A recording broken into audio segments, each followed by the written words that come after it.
మబ్బుల్లో పరిగెత్తే పిడుగుల్లాంటి జన సైనికులకి, వీర మహిళలకి, యువతకి నా హృదయపూర్వక నమస్కారాలు. నేను ఆరాధించే కవి, నేను అనుక్షణం గొంతు ఆయన కవితల్ని నా గొంతులోంచి పలికించే కవి, పేరుకి గుంటూరైనా, గుంటూరు శేషేంద్ర అయినా పుట్టింది నెల్లూరులో. అలాంటి శేషేంద్ర గారు ఇదే ట్రంక్ రోడ్లో మన ఫతేగన్పేట నెల్లూరు నుంచి మా అమ్మమ్మ గారి ఇల్లు మూలాపేటలో కానీ, స్టోన్ హౌస్పేటలో కానీ మా బంధువులందరూ ఇందకి నడిచెళ్ళేటప్పుడు నేను ఒకటి ఆలోచించేవాడిని, నాకు ఏమవ్వాలి పెద్ద అయితే తెలిసేది కాదు. ఏమవ్వాలి అప్పటికి అన్నయ్య చిరంజీవి గారు ఇంకా పెద్ద హీరో కూడా కాదు. ఇది నేను చెప్పేది 6th 7th లో. ఇందాక ఎతుకుతున్నా, నేను పెరిగిన నెల్లూరు ఎక్కడా ఈ భవంతుల మధ్యలో ఎతుకుతా ఉన్నా, కనిపించలా. ఇందాక ట్రంక్ రోడ్ వచ్చి శ్రీరామ డిపో చూడగానే గుర్తొచ్చింది, ఓ ఇది నేను పెరిగిన నెల్లూరు అని. నేను ఎందుకు చెప్తున్నానంటే, చిన్నపాటి ఆసరా మనకి ఇంట్లో ఒకళ్ళు కూర్చొని అన్నయ్య చిరంజీవి గారి కంటే కూడా ముందు నెల్లూరులో మన మేనిఫెస్టోలో ప్రత్యేకించి చంద్రబాబు గారు ప్రతిపాదించింది ఆర్య వైశ్య సమాజానికి సంబంధించి మనకి కన్యక పరమేశ్వరుని వాసవి తల్లిని ఆత్మ బలిదానాన్ని మనకి అధికార దినోత్సవంగా ప్రకటించుకుంటామని. అలాంటి వైశ్య కులానికి చెందిన, నాకు తెలియదు, నా స్నేహితుడు నాకంటే సీనియర్, ఇదే ట్రంక్ రోడ్లో భవానీ బుక్ సెంటర్లో ఒక పుస్తకాల షాప్ ఉండేది.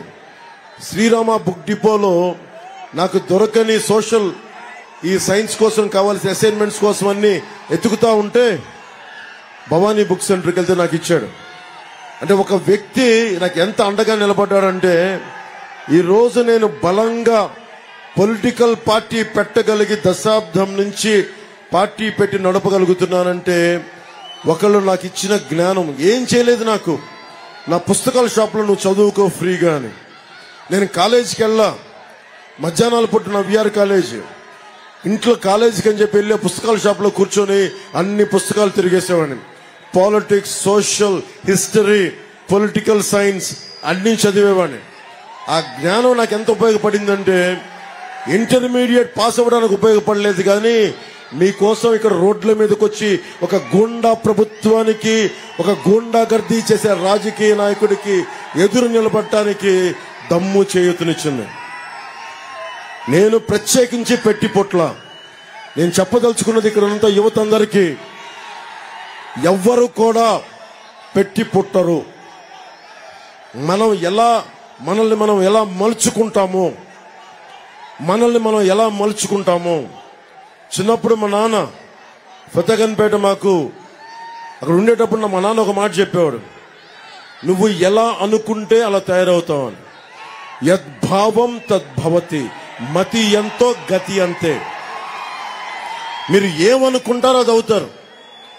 మీరు ఎవరిని ఐడలైజ్ చేస్తారో, ఎవరిని ఆరాధిస్తారో, మీరు వాళ్ళ విలువలు మీకు ఆపాదిస్తాయి.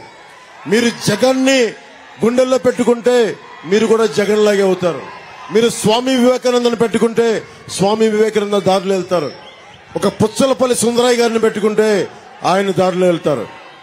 నేను పెట్టుకుంది అందరినీ సమిష్టిగా కలిపిన సమ్మేళనం, సమ్మిళితమైన ఒక జ్ఞానాన్ని. అందుకే నాకు ఒకటే మీకు చెప్తున్నాను, నేను ప్రధానమంత్రి గారికి చెప్పా ఎన్డీఏ మీటింగ్ లో, మొన్న ఈ మధ్యన మనకి ఎలక్షన్ల ముందు ఎన్డీఏ మీటింగ్ లో ఒకటే చెప్పా, ఈ దేశపు సంపద నదులు కాదు, అరణ్యాలు కాదు, ఖనిజాలు కాదు, కలల ఖనిజాలతో నిండిన యువత మీరే భవిష్యత్తు ఈ దేశానికి. మీరే ఈ దేశ భవిష్యత్తు నావికులు.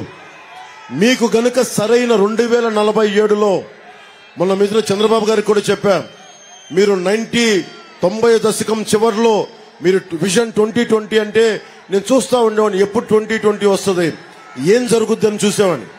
ఇప్పుడు నేను ఆ హైటెక్ సిటీ, మాదాపూర్ సిటీ చూస్తుంటే ఆ అభివృద్ధి చూసి అన్ని లక్షల ఉద్యోగాలు వచ్చిన విధానం చూస్తే ఒకళ్ళు ఆలోచించాలి. ఒక రాజకీయ నాయకుడు ఒక తరం కోసం ఆలోచించగలిగే శక్తి ఉండాలి. జగన్ ఒక ఎన్నికల కోసం మాత్రమే ఆలోచించగలడు. ఇక్కడ ఉన్న వాళ్ళు అందరం మేము తరం కాదు, 2 తరాల కోసం ఆలోచించే శక్తి ఉన్నవాళ్ళం. మోదీ గారు 2047కి ఆలోచిస్తా ఉన్నారు. భారతదేశం సూపర్ పవర్ అవ్వాలి అంటే మన భారతదేశంలో భాగం ఆంధ్రాలో భాగం భవిష్యత్తు మీరే, సింహభాగం మీరే. మిమ్మల్ని ముందుకు తీసుకెళ్లాలనేదే. నేను ఎందుకు తగ్గాను, ఎందుకు ఇంత బలం ఉండి కూడా తగ్గాను, మీ గుండెల్లో ఇంత స్థానం ఉండి కూడా ఎందుకు తగ్గాను అంటే, నేను ఒక్కడి శక్తి సరిపోదు.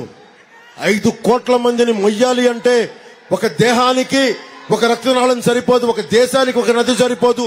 ఒక రాజకీయ ప్రస్థానానికి ఈ ఒక తరం యువతకి చాలా మంది కదిలి రావాలి.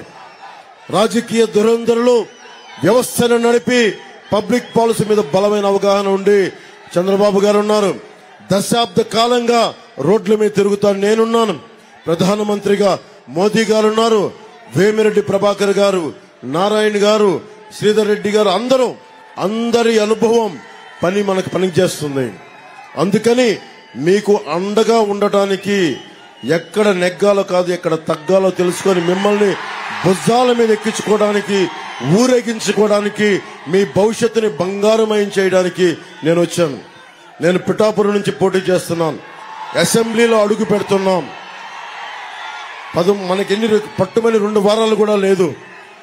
ఈ రోజు తీసుకునే నిర్ణయం, మీకు వచ్చే ఎన్నికల్లో తీసుకునే నిర్ణయం మీ భవిష్యత్తుది. అక్కడున్న చిన్న బిడ్డ ఉంది, ఎంత ఉంటాయి? 5-6 ఏళ్ళు ఉంటాయి.